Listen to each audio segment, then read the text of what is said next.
Labdien! Gribu jums parādīt TomTom Europe 60 Start navigācijas iekārtas montāžu Volvo RTI navigācijas sistēmā. Principā es nopirku jaunu TomTom aparātu, izjaucu un iebūvēju iekšā.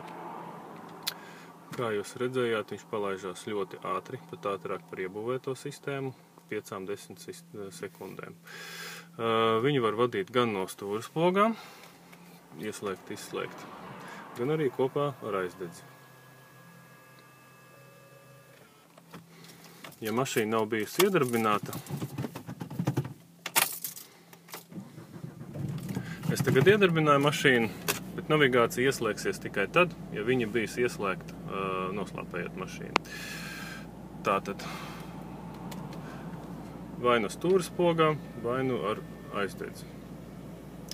Kā redziet, tiešā saulē navigators izskatās lieliski. Praktiski nav ne atspīdumu, ne viņš paliek nesalasāms.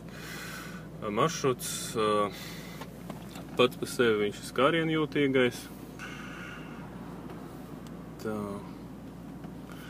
Es tagad ieslēdzu demonstrāciju. Viņš droši vien kaut ko arī parunās.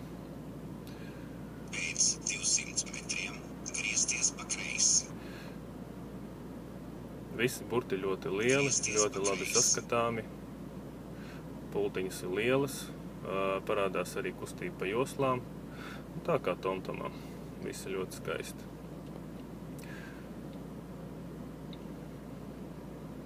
Aparāts iebūvēts profesionāli, ņemot vērā visu pieredzi.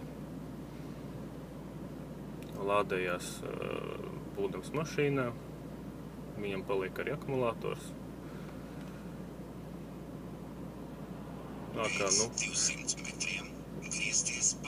Salīdzinot ar ķīniešu aparātiem, ko es iebūvēju agrāk, šim ir daudz labāka GPS signāla uztveršana, jo viņš fiksējās jebkurā gadījumā 5–10 sekundžu laikā. Un daudz labāks ekrāns, lieliski salasāms saulē. Un nepaliek tāds miglains, duļķains, kad saule uzspīd. Tas ir principā vienīgais aparāts, ko es redzējis, kas tik labi uzvedās saulē. Iekšā ir jaunākās Latvijas kartes un Eiropas. Neatceros tieši, kuru versiju. Man liekas, ka kāda 9. vai 905. Nesen ielādēju. Principā var arī ielādēt jaunus, pieslēdzot USB kabeli, bet tad būs jājauc ārā iekārta. Tā uzspiežot ar šīs pogas regulējās skaļums. Pārtraukt demonstrāciju, jā. Uzspiežot vienkārši uz ekrāna ir iestatījumi.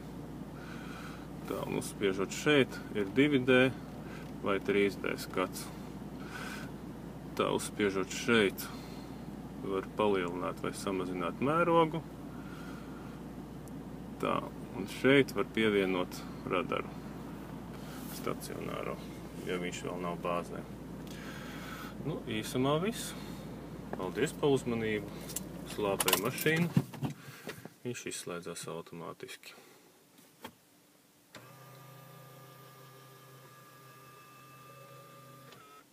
Viss.